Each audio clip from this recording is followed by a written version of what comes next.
If you are listening to this right now, there's a very good chance you have felt it. Right, that creeping sensation. Exactly. That unspoken sensation that the rules of the game have been quietly changed while you just weren't looking. And you're wondering if you're the only one noticing it. Right. So we are speaking directly to you today. Specifically, those of you in our audience who might feel, well, entirely alienated by modern institutions. Because a lot of you do. You really do. Maybe you're exploring men's rights. Maybe you consider yourself part of the red-pilled manosphere. Or, maybe you are just a guy who has looked around at the modern workplace, the dating scene, or the family court system and thought, am I losing my mind? Or is this entire system actively rigged against me? And it is a completely valid question to ask. It is. So today we are promising you a meticulously detailed, unapologetic exploration of exactly how our modern institutions, from K-12 education all the way to the highest levels of corporate HR and the justice system, have radically shifted over the past few decades. It's a profound shift. We are looking at an argument for a complete re-engineering of the social contract here. A total teardown. Yeah. And the source material we have today attempts to trace the history of our institutions before, as the author claims. They were completely captured by this fusion of feminist and Marxist ideologies. Which is a heavy claim. It is. This isn't just a basic critique of modern culture. It is an autopsy of how the structural pillars of the West were supposedly dismantled and then reassembled with an entirely different set of operating principles. So the mission of today's deep dive is a comprehensive, chapter-by-chapter review of a highly controversial, just utterly explosive 2025 ebook by author Conrad Riker. And the title alone tells you exactly what kind of ride we are in for today. Oh, it really does. It is called Insufferable, High-Maintenance, Unreasonable Bitching, Constant Shit-Testing, Nagging, Character Assassination, and Covert Reputational Attacks. It pulls absolutely no punches. None. Our goal today is to understand Riker's uncompromising raw perspective on how Western institutions were captured by what he defines as a gynocentric ideology. Right. But before we dive into the actual text, it is absolutely critical that we make something crystal clear to you, the listener. Yes, the disclaimer. We are bringing you this analysis with a strict impartiality disclaimer. We are not taking sides today. At all. We are not endorsing the political, social, or gender viewpoints of the author. Our role here is strictly to act as your impartial guides. We're just mapping the architecture of his argument. Exactly. We are breaking down the data, the psychological frameworks, and the very specific anecdotes presented in this book so that you can understand the exact framework Conrad Riker is laying out. We are the messengers. We are just holding up a mirror to the text so you can examine it for yourself. So you can make up your own mind. Right. And to fully grasp the raw intensity and the unvarnished claims of the original text, you really need to read it. So please take a second right now to like and subscribe to this deep dive. And make sure you check out Amazon Kindle and Google Play Books to buy the ebook. You should also absolutely follow the author at Conrad Riker at Substack. Trust me, you will want to have the text in front of you as we go through this. Okay, let's unpack this. Riker opens his book with a foundational concept he calls the maternal fantasy, and what he describes as the subsequent collapse of the West. It's a staggering premise to start with. It is. His core premise is that society is no longer governed by a patriarchal structure at all. Instead, he claims we're living under a gynocentric tyranny. But he doesn't just throw that phrase out there as a cheap buzzword. He builds a very specific structural definition around it. So break that definition down for us. What does he mean? Well, that definition is the crux of his entire worldview. If we connect this to the bigger picture, Riker is arguing that the West has essentially replaced the traditional nuclear family with its historical balance of masculine authority, discipline, and feminine nurturing with something he calls Big Mother. Big Mother. Right. Big Mother is his term for a modern state infrastructure that has been completely redesigned to act as an endlessly living, hyper-nurturing entity. As opposed to what the state used to be. Exactly. Historically, the state was a mechanism for defense, commerce, order. In Riker's framework, the state has mutated into a surrogate parent. A parent that just gives and gives. Yes, it is a state that provides, soothes, and protects, but crucially, it demands absolutely nothing in return. It separates choices from their consequences. I want to stop right there, actually, because that separation of choices and consequences, that seems to be the engine of his entire theory. It is the engine. Everything else runs on that. And he backs this up with some pretty heavy economic data right away. He points directly to a 2021 OECD study. which is fascinating data. It is. The study looked at nations with the most expansive, generous welfare systems in the world. Places like Sweden, Denmark, and Finland. The places everyone usually points to as the ideal. Right, the utopian models of social democracy. But Riker highlights the study's findings from a completely different angle. He points out that these exact nations have the highest rates of youth dependency, massively delayed marriage rates, and an extended state of prolonged adolescence. They just aren't launching. He's saying people in these systems are simply not growing up. What's fascinating here is how Riker interprets that specific data set. He doesn't see this prolonged adolescence as an accidental byproduct of a strong social safety net. He thinks it's deliberate. He views it as the intended feature of the system. He calls it a mass psychological regression masked as liberation. Wow. Masked as liberation. According to Riker, adults are being actively incentivized by Big Mother to remain dependent. Think about it. When the state removes all risk from failure, whether that is financial failure, relational failure, or moral failure, the psychological imperative to mature into an independent, self-sustaining adult just evaporates. Because why bother? Exactly. You end up with a population that acts like perpetual children, constantly looking to the state to coddle them and fund their lifestyles. But wait, if everyone's acting like a perpetual child, someone still has to pay the bills, right? The state doesn't generate its own money, it extracts it. Precisely. And that is where Riker introduces the villain of the maternal fantasy. In his view, men, specifically rational, independent, working men, are cast as the villains. The ones actually funding the system. They are the ones who must be taxed and regulated to pay for this massive apparatus of comfort. This system requires the wealth generated by traditional masculine traits: competence, risk-taking, endurance, but it simultaneously demonizes those exact same traits as oppressive. It's a complete inversion of traditional adult responsibilities. It sounds like he is describing a society that hates the very people keeping the lights on. That is exactly his argument. But he makes it clear that this infantilization doesn't just magically happen when you turn 18. It isn't a sudden switch that flips. No, it's a long process. He argues it is baked into the conditioning process from day one. If Riker is arguing that the state is infantilizing adults, the obvious question is, where does that conditioning start? And his answer to that is perhaps his most controversial point in the early chapters. He points straight at the classroom. He calls this the hijacking of education and the war on boys. He paints a picture of academia that has entirely abandoned the pursuit of critical thinking or objective truth in favor of emotional coddling. Riker describes the modern university not as a place of rigorous higher learning, but as an extraordinarily expensive daycare. The anecdotes he provides in this section, I have to admit, as an impartial reader, they're genuinely startling. They read like satire. They really do. He talks about a specific incident involving students at Oberlin College. These students actually petitioned the administration to create emotional safe spaces on campus. Which is pretty standard now. Right. But it wasn't just a request for a quiet room to study in. The petition included demands for mandatory crying rooms. And I genuinely had to reread this part of the text.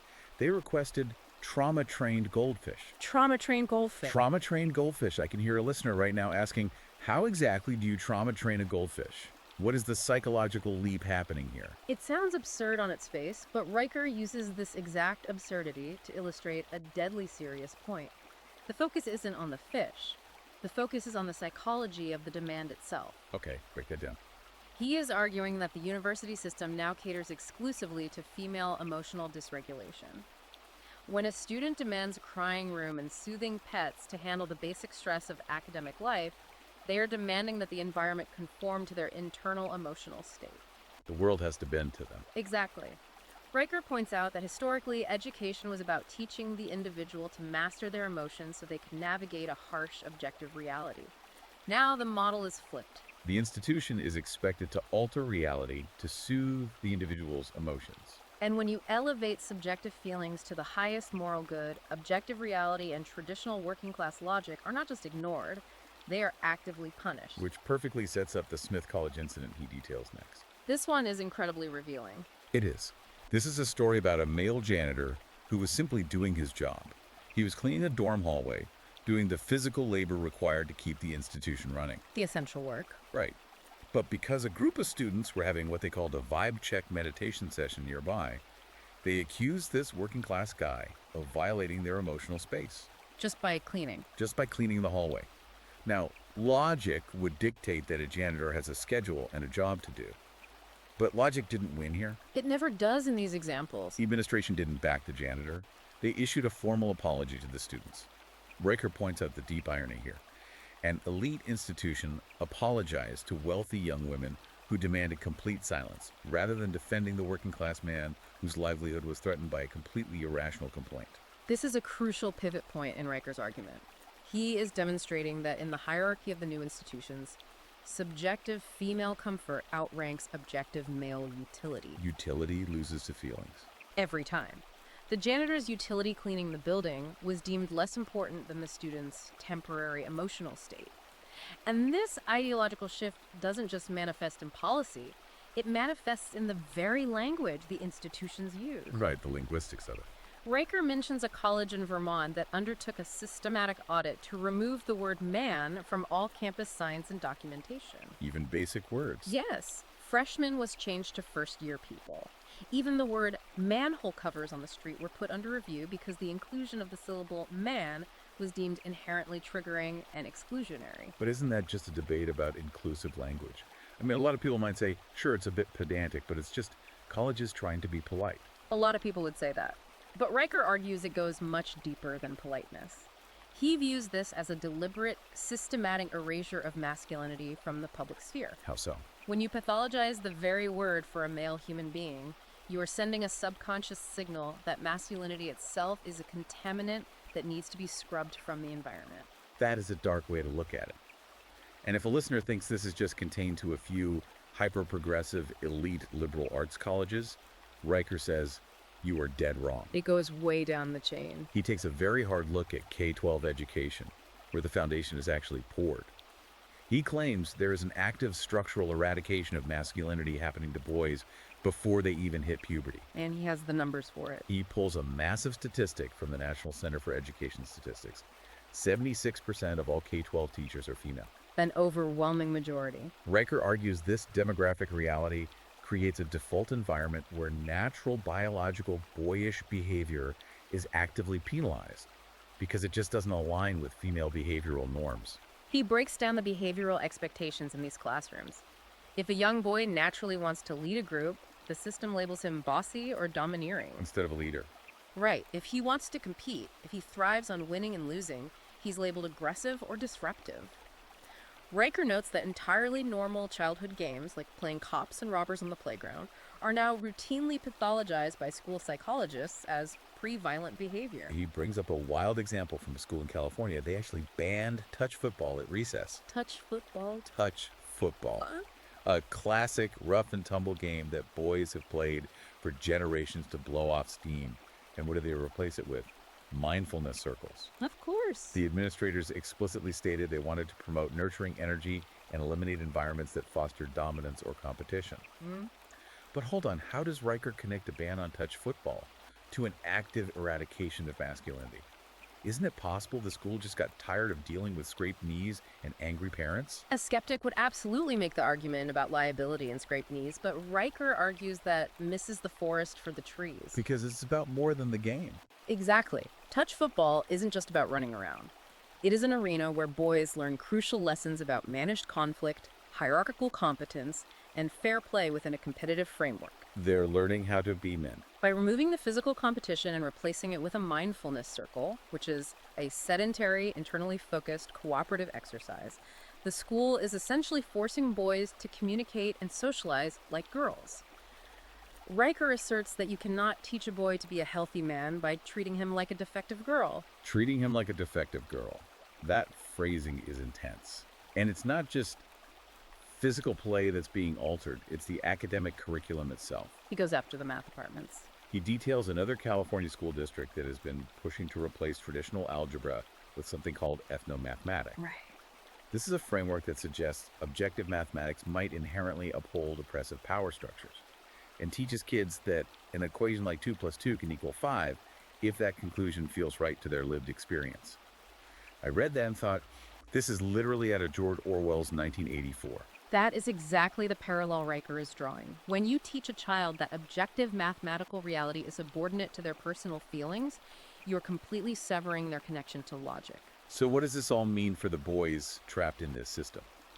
This raises an incredibly important question, and Riker answers it with absolute bluntness. He concludes that this education system is not broken. Not failing. Right. It is functioning flawlessly, exactly as it was designed to function.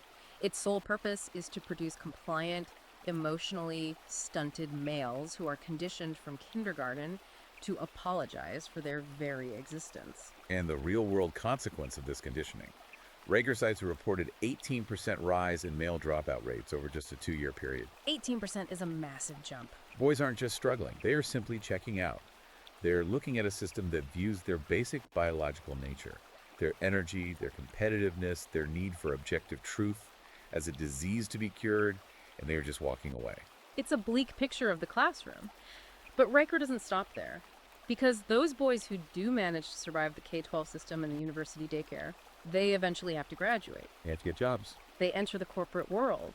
And Riker argues that this modern corporate world operates on the exact same set of rules. Which brings us to his analysis of the feminization of the workplace and what he calls institutional gaslighting. If you are a man working in a corporate office right now, Riker's breakdown of HR departments is going to hit very close to home. Very close. He doesn't view HR as a department designed to protect the company or optimize talent.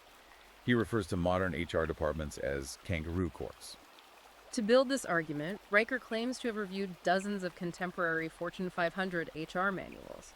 What he found were not policies based on merit, productivity, or objective output. It's all about feelings again. Exactly.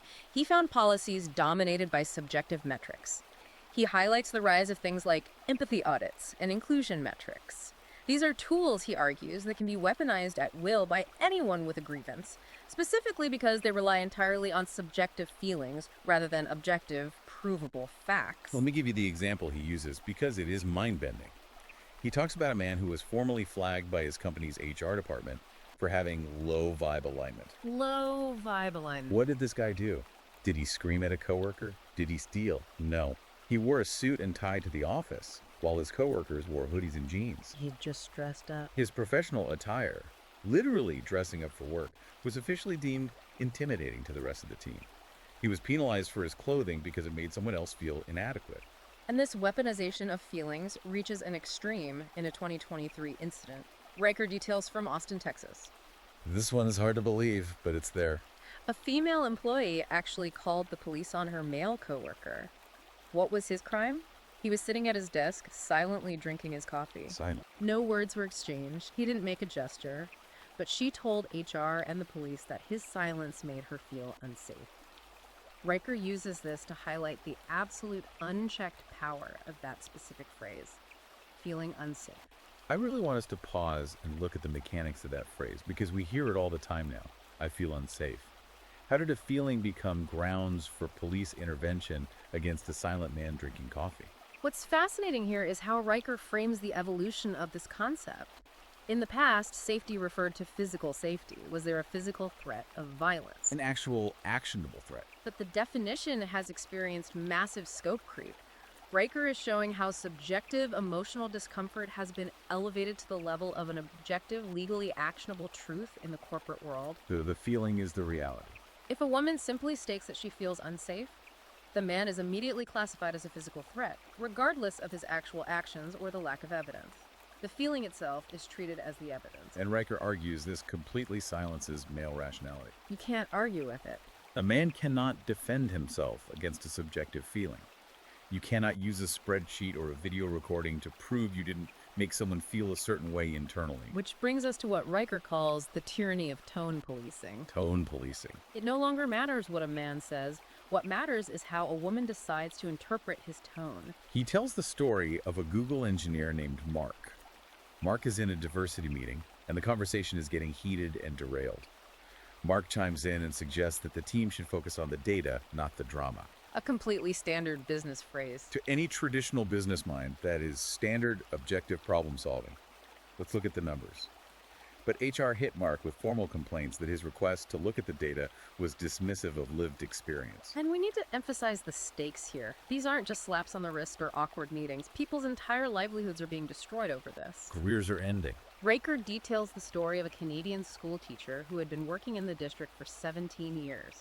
He had a spotless record. 17 years. One day, during a classroom discussion, he told his students that not all opinions are equally valid, explaining that opinions backed by facts hold more weight than opinions based on pure emotion. Teaching basic critical thinking. A female coworker happened to overhear this.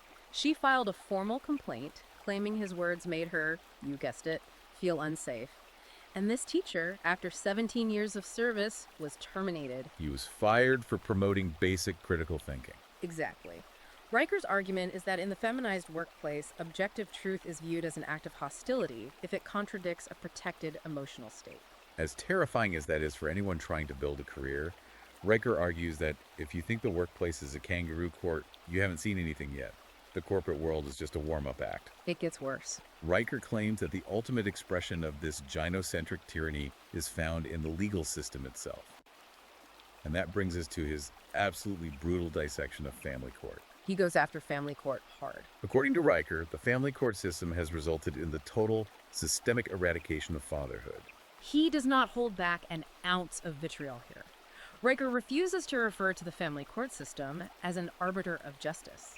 He calls it a divorce mill. A mill? Yeah. Just processing people. He claims its entire architectural purpose is to extract resources from men and transfer them to women and the state. He anchors this argument with a widely cited, staggering statistic. 70 to 80% of all divorces are initiated by women. Now, conventional wisdom might suggest this is because men are failing as husbands. But in Riker's framework, this statistic has nothing to do with male failure. It is entirely about economic incentives. He argues that the system financially incentivizes women to dissolve the family and severely punishes men for attempting to maintain it. He points out what he calls the presumption of male guilt. Yes. When a man walks into a family court, Riker says he is already presumed to be a deadbeat, an abuser, or an absentee father until he bankrupts himself, proving otherwise. Let's look at the story of Rob Johnson that Riker includes in this section. This story is infuriating. Rob is described as a hard-working engineer, married for 12 years, 2 kids, good provider. His wife decides she wants a divorce and she wants full custody of the children. Now, how did she prove to a judge that Rob was an unfit father? Did he have a history of violence? Substance abuse? No. No. She brought a single parking ticket to court. One unpaid parking ticket. One ticket. She argued to the judge that this ticket proved Rob was fundamentally irresponsible and lacked the meticulousness required to raise children. And the deeply unsettling part is the judge's reaction. The judge agreed. Based on one parking ticket, Rob lost 80% of his income overnight to alimony and child support, and he lost full custody of his children.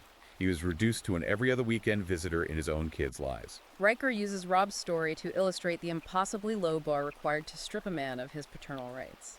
But it gets even more dystopian. The Ohio father. He talks about a father in Ohio who loved playing chess. He spent his weekends teaching his 9-year-old son the strategic intricacies of the game.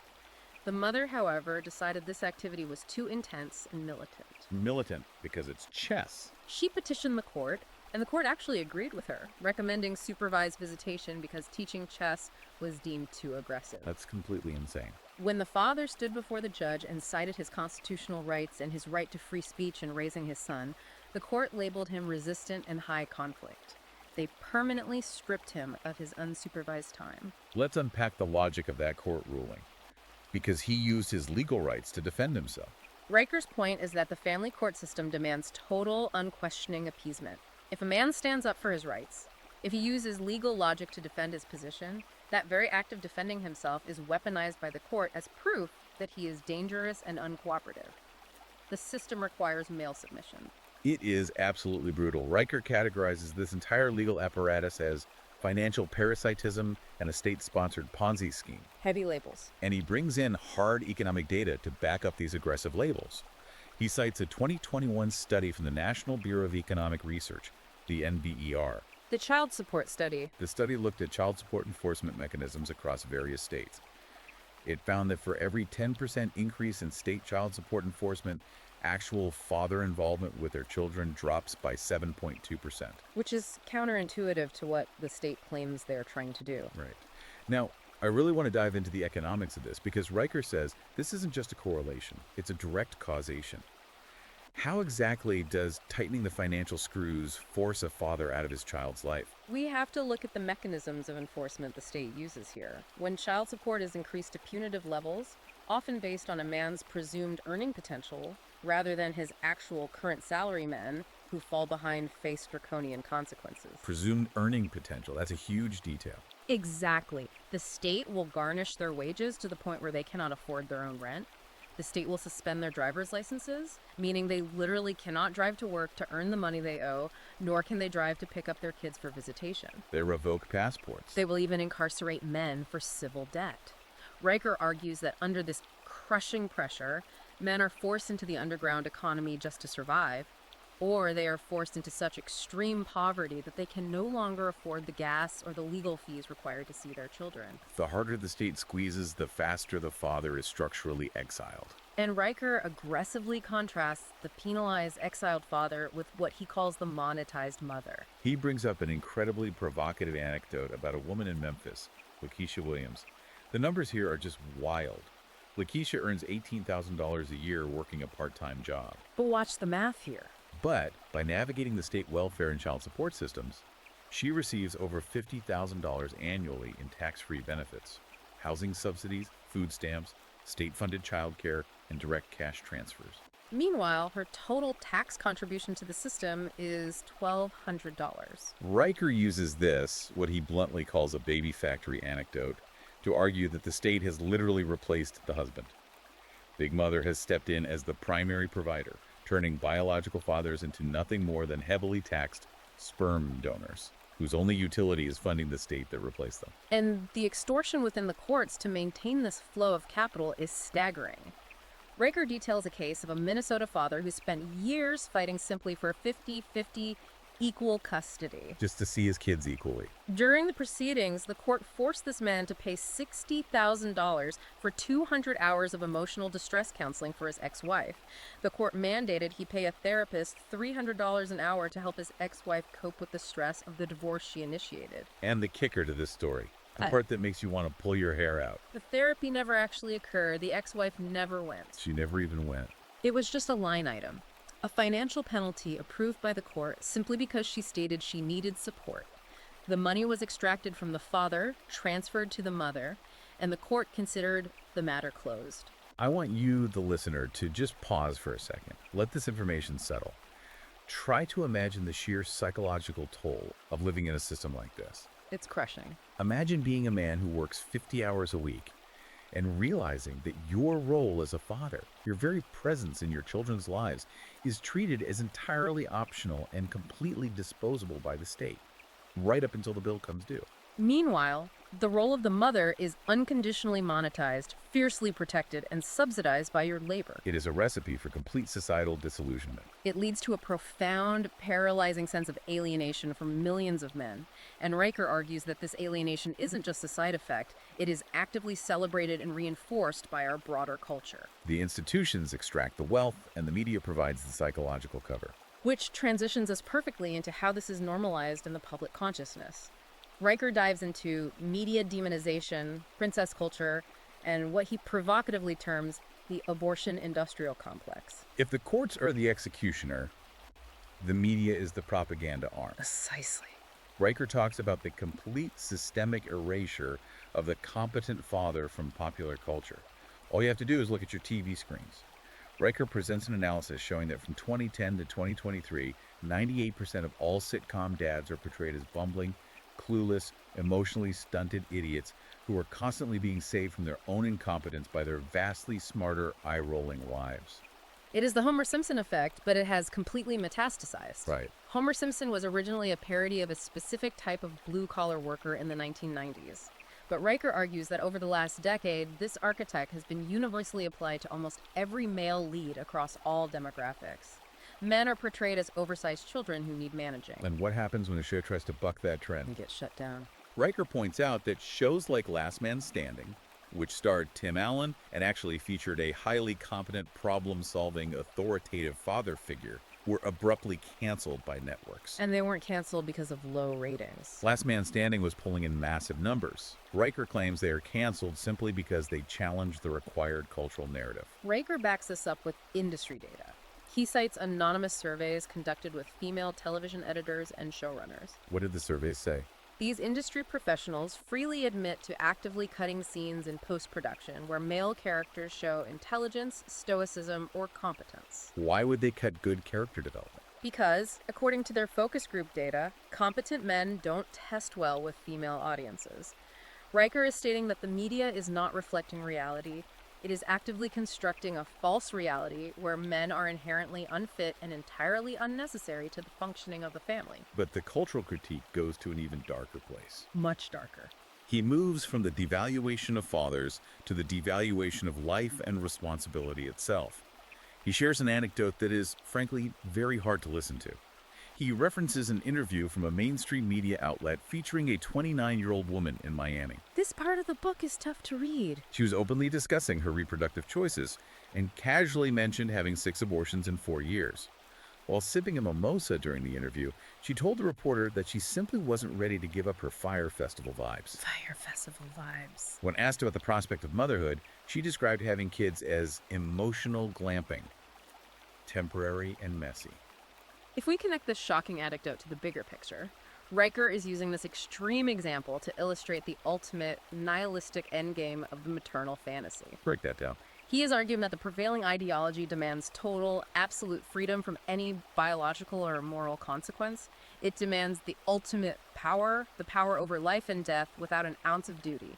It demands the right to sex without the responsibility of reproduction. Yet simultaneously, it demands that society view these women not as irresponsible actors, but as sacred, empowered victims making brave choices. Riker argues this represents a profound moral rot at the center of the culture, where life itself is totally devalued in the endless pursuit of unburdened, narcissistic emotional validation. It is a harsh, uncompromising, incredibly dark view of modern dating and reproductive culture. It paints a picture of a society completely unmoored from consequence. But if the culture is this misaligned with reality, how is it enforced? Right. How are men kept from simply speaking out and rejecting this framework? Because obviously a lot of men see this happening. What stops them from organizing and pushing back? Riker explains the enforcement mechanism in his breakdown of what he calls the GSR machine and the hijacking of our very language. This is where Riker explains the mechanics of modern social control. GSR stands for gossip, shame, and rally. Riker views this not as a petty high school dynamic, but as an industrial-scale, highly effective weapon used to enforce compliance and destroy male dissent. Let's look at the example he provides to illustrate the GSR machine in action. He talks about a single mother in Toronto. The text message story. Her ex-husband, trying to remain involved in his children's lives, simply sent an email asking for a formal shared custody arrangement. He wanted 50-50 time. A completely standard legal request. In response to this standard request, the mother went into her archives, found old text messages from years ago, completely stripped them of all context, and posted them to a private Facebook network of 200 local women. She framed these out-of-context snippets as proof that he was a dangerous abuser trying to steal her children. The results were catastrophic and instantaneous. Within 48 hours, this man's reputation in his community was completely annihilated. And Riker points out the terrifying mechanics of the rally phase here. No one in that group of 200 women paused to fact-check. No one asked for the husband's side of the story or asked to see the full text thread. The hive mind immediately rallied. They set up a GoFundMe to fundraise for her survival. They contacted his employer, and he lost his job prospects and his entire friend group. There was no trial. There was no defense attorney. There was no presentation of evidence. There was just instantaneous social execution. Riker says this is how modern collectivism becomes pure authoritarianism. The mob replaces the justice system. And he also delves into the physical biology of coercion. He calls this the crying game. Riker argues that female tears are not just an expression of sadness. In a conflict scenario, they function as a biological hacking mechanism. We have to look at the evolutionary biology here to understand Riker's point. For thousands of years, when a woman or child cried, it signaled to the tribe that there was an immediate physical threat. Men are biologically wired through massive instantaneous spikes in cortisol and adrenaline to locate and eliminate the threat causing that distress. Riker contends that in modern settings, whether it's a corporate boardroom or a domestic argument, women know this. They may know it consciously, or they may utilize it instinctively. When a woman cries during a disagreement, It triggers that primitive biological freeze response in the men around her.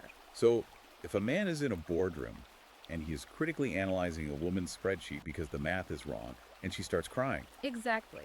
The biological reflex of everyone else in the room is to view the man as a predator. the logic of the spreadsheet just vanishes. The tears instantly suspend the rules of professional conduct. They freeze male logic, and they immediately transfer power to the crying party. The man is cast as the aggressor simply for inducing the tears, regardless of the objective facts of the business dispute. It is a complete checkmate. And if tears don't work, Riker argues that the language itself has been rigged against you so that you can't even mount a verbal defense. He talks about newspeak and borrows a concept from University of Oregon researchers called semantic flooding. Semantic flooding is a fascinating and terrifying linguistic phenomenon. It really is. It is the deliberate, calculated overuse of incredibly serious, legally weighty words like trauma, abuse, violence, and toxic, to describe everyday, mundane inconveniences or standard interpersonal disagreements. The goal is to flood the cultural lexicon with these terms until they lose all specific descriptive power. So someone doesn't just disagree with you, their disagreement is violent. A bad date isn't just a bad date, the guy was abusive. Precisely. And the examples Riker gives show how this semantic flooding is actively weaponized to silence men. He brings up a case of a man on Reddit. The Reddit ban. This guy posted a thread saying, "I feel most relaxed when I'm alone." That is a completely innocuous, introverted, universally human sentiment. But the platform moderators permanently banned his account. The stated reason. They claimed his desire to be away from women was a promotion of misogyny, and that his post created a hostile environment. So in this linguistic framework, a man simply desiring independence, peace, and solitude is viewed as actively committing an act of aggression against women. He can't even be left alone without being labeled toxic. Or consider the philosophy student in the UK that Riker details.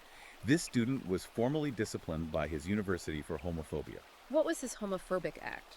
During a debate about sexuality, he simply stated, "I'm attracted to women." The disciplinary board told him she should have said he was attracted to assigned female at birth individuals. He used biologically accurate, grammatically correct language to describe a standard heterosexual preference, and he was officially punished for committing an act of linguistic violence. This raises a massive question about where this all ends. If you can't use logic, if you can't use standard language, what is left? That leads directly to Riker's ultimate big picture conclusion. He describes the modern linguistic and institutional landscape as totally Kafkaesque. It is a closed loop of insanity. In this world, if you use logic to disagree with a woman, you are engaging in verbal abuse. If you decide you don't want to fight and you stay silent and walk away, your silence is labeled emotional abandonment or stonewalling. And if you try to bring data and facts to defend your character, your reliance on data is labeled patriarchal oppression. It is a rigged game. A man literally cannot win. His early options are total compliance and submission or total social destruction. Wow. It is a heavy, heavy thesis. We have covered an immense amount of ground today. We really have. Which brings us to our outro and the summary of this manifesto. Riker's book, with its incredibly provocative title and unyielding tone, is fundamentally designed to be a wake-up call for men. He is urging the men listening to stop apologizing for their masculinity. He wants you to reclaim your sovereignty, to stop walking on eggshells in your homes and workplaces, and to build your life around objective truth, strict discipline, and self-respect, rather than constantly trying to appease a system that he believes fundamentally hates you and views you as a utility.